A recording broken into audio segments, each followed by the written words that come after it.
خیراتنا میوانن هجا و قدرگیران دکین و همی ریببرین خوشتوی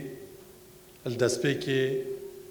خلک یک راوستان بو گیان پاکی شهیدین کردستان و سرکاروان همیان بارزانی نمرو کاک ادریس هردمساخ کرم کرد. خیراتنا کاک انزار برپرس پاراستنا پیرمامو نوسینگه ها جناب شیخ بابو ناوچه پیرمام و ناوچه مامستان و همو میوان قدرگران و مامستا و ریوبرین هجات کن. دوید چالاکی دا وکی همه ارککی مرووی و ارککی نشتیمان پروری پروردا پیرمان به همانگی دیگل یک جه سرمادر و خیرخازن کردستانه هستایا به داوین کرنا جلوبرگان بو 515 قطابین کم درآمد کو اوش هاندانه که زیادتر بو پیش و برنا پروسه پرورده. دیره دا مدوید زیادتر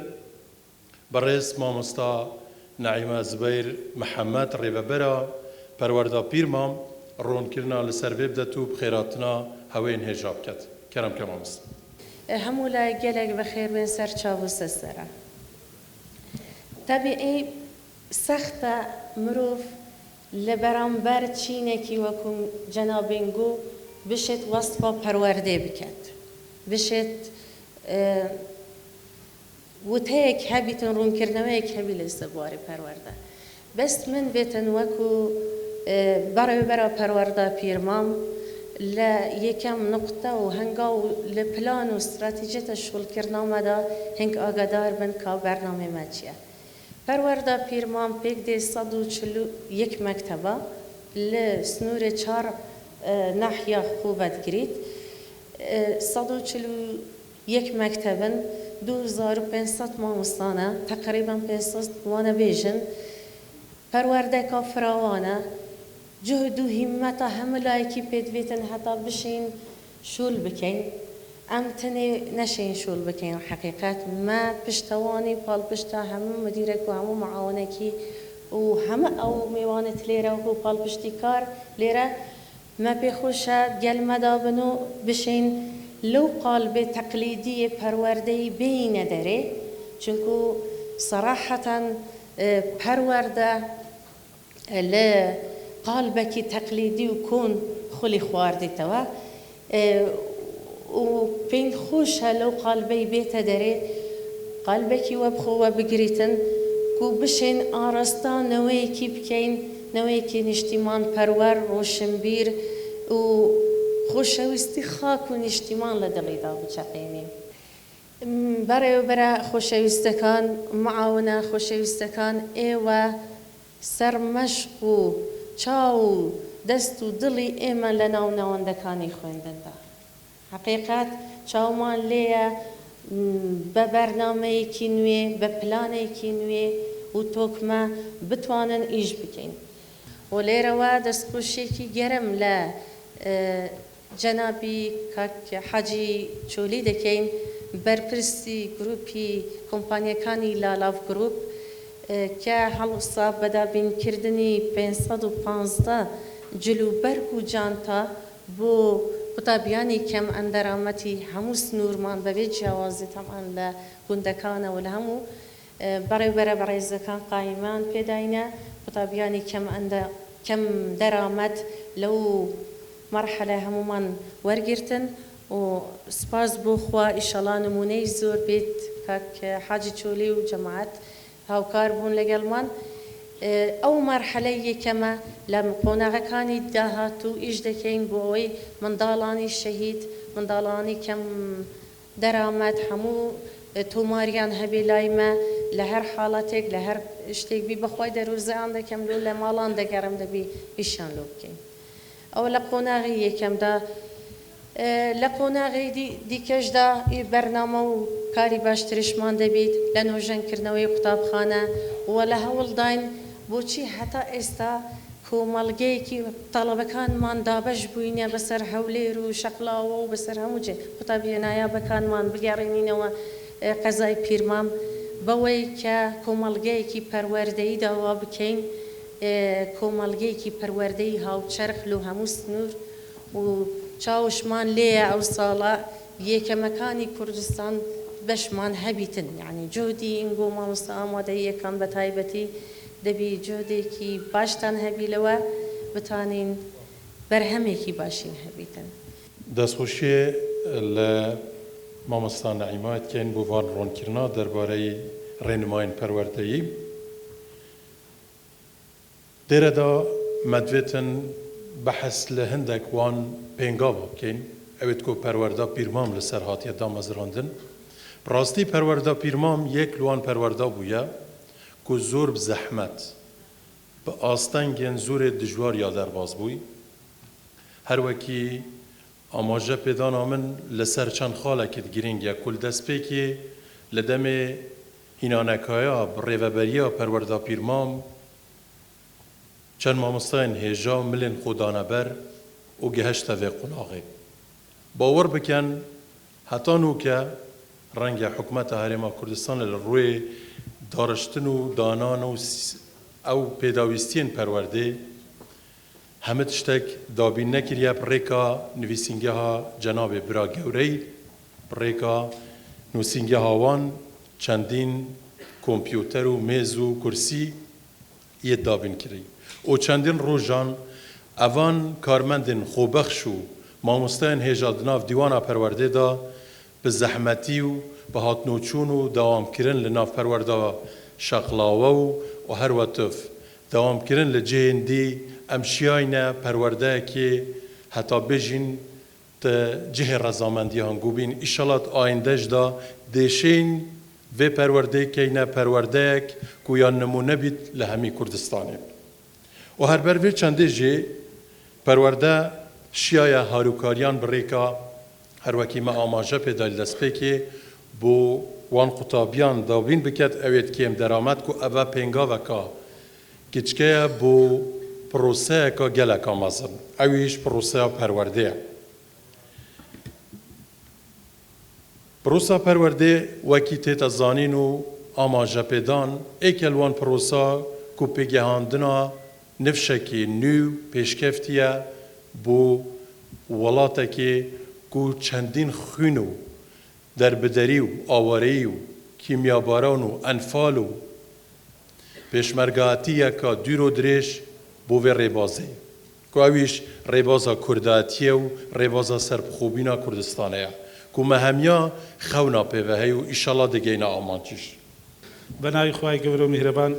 برای بەڕێز مامۆستا کاجێڕی لە قوبەر پرسی محوەری ئێرە کاکی هزاری بەڕێز هەڤاڵ و برای خۆشەویستمان کاک شەهرام هەردوو هەڤاڵانی بەرپرسی ناوچەی پیرمام و ناوچەی ڕێباز مامۆستایانی بەڕێز بەرپرسی ڕێکخراوەکان یاری دەدەرەکان هەموو لایەک بەخێر بێن.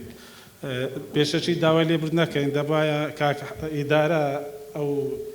کاک حاجی زرار زۆر بەخێر بێ ببوورە ئیدارە و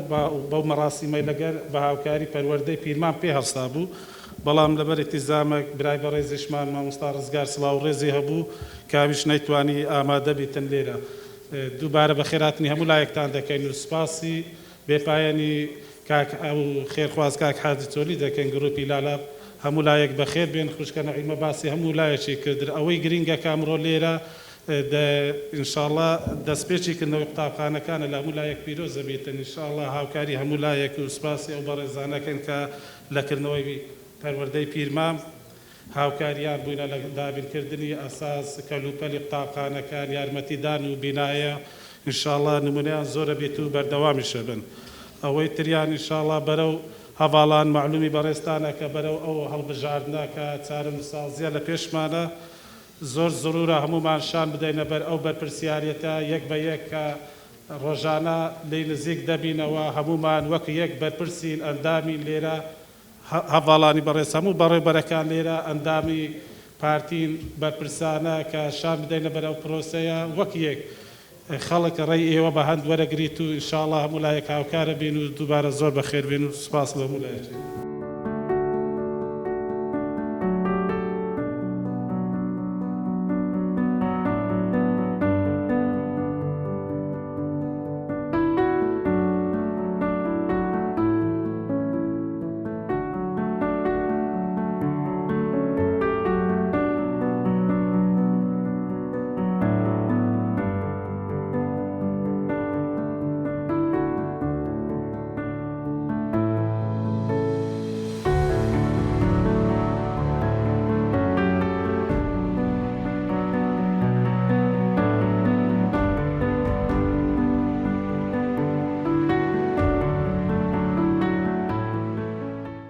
سەرەتا بەخێراتنی کەناڵە بەڕێز دەکەتانەکەین بە ناوی خۆمان وەکو بەڕێوەبەراتی پەروەردەی پیرمام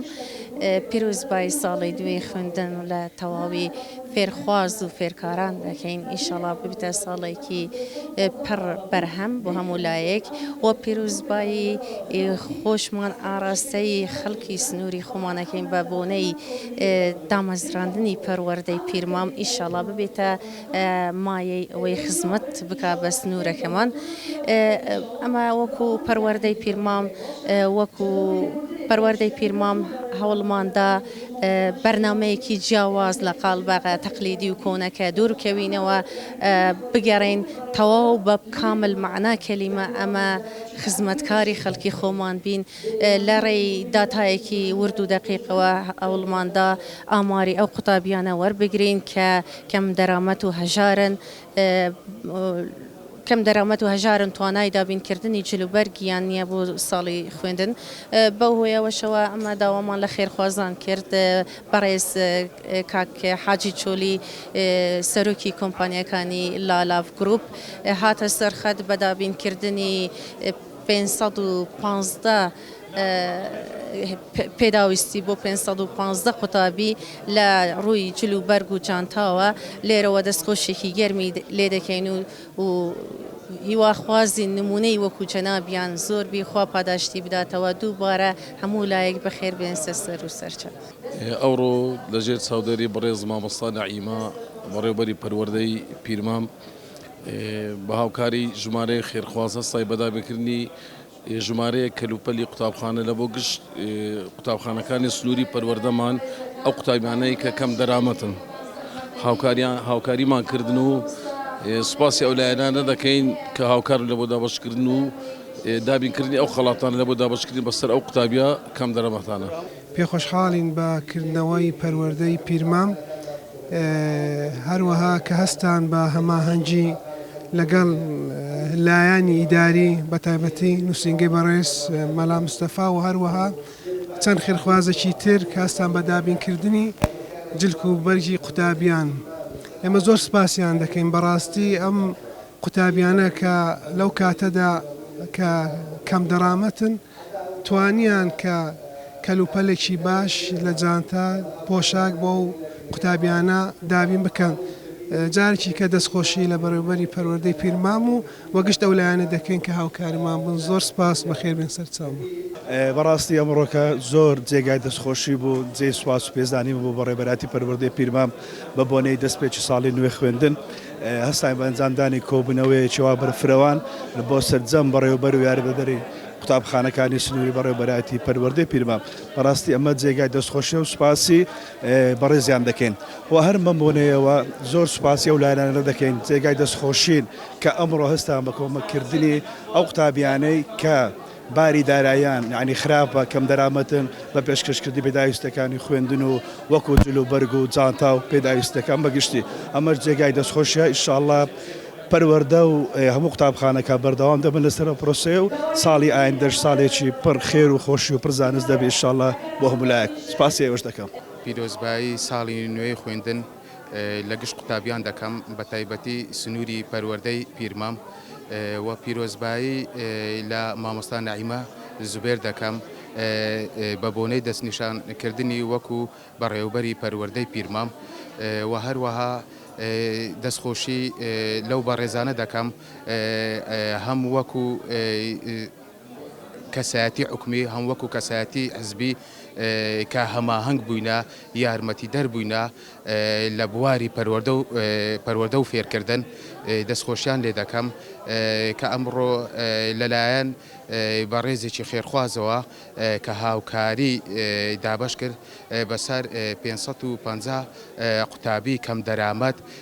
لە سنووری پەروەردەی پیرمام بە بێ جیاوازی لە هەر چارنەعیەکان لە گوندەکان دووبارە پیرۆزبایی ساڵی نوێی خوێندن لە گشت قوتابیانی کوردستان دەکەم بە تایبەتی سنووری پەروەردەی پیرمام. سەرەتا پیرۆزبایی لە گشت مامۆستایان و گشت قوتابیان دەکەم بە بۆنێ هاتنەوەی قوتابخان ساڵی نوێی خوێندن و کردنەوەی دەرگای قوتابخانەکان و بە پێویستیشی دەزانم پیرۆزبایی لە بەڕێوەبەری نوێی پەروەردەی پیرمان بکەم بە ڕێستت نعیمە دەستخۆشی لێ دەکەم هەنگاوی باشی نایە بۆ پەروەردەکەمان و دەستخۆشیش لە گشت ئەو لایەن و کەسانە دەکەم کە ئەوڕۆ هەستان بە ئەنجامدانی ئەم کارە خێرخوازیە دابینکردنی جلوبەرێک بۆ گشت ئەو قوتابیانە کێکەم دەرامەتن دووبارە دەستخۆشیان لێ دەکەم سپاسی هەموو لایەک دەکەم بەخێربێن سەرچاوە. سەرەتا دەمەوێت پیرۆزبایەکی گەرمی ساڵی نوێ خوێندن لە هەموو قوتابیانی عزیز و مامۆستایان و پەروەردەکار و فێرکاران بکەم بە هیوام ساڵێکی پرسوود و پڕ ڕەزامەندی هەموو لایەک بێ ئینشاڵڵا و دەمەوێت زۆر سوپاسی بەڕێوەبەری پەروەردەی پیرمان بکەم ئافرەتێکی سەرکەوتوو لێ هاتووە دەستخۆشی لێ دەکەم بۆ کۆبوونەوەی ئەوڕۆ بۆ ئەو کۆمەکانی کە دابەشی کرد بەسەر قوتابیەکەم دەرامەتەکان ئینشاڵڵا سوودی هەبوو و هیوادارم ئەو پرۆسەیەش بەردەوام بێت و چالاکی زیاتر بکرێت دەستان خۆش بێت. پیرۆزبایی لە گشت ئەو هەواڵ و مامۆستایانە ئەکەین کە لەو کۆبوونەوەی ئەوڕۆ بەشدار بوون لە پیرمام لە بەڕێوەبەرایەتی مەسیف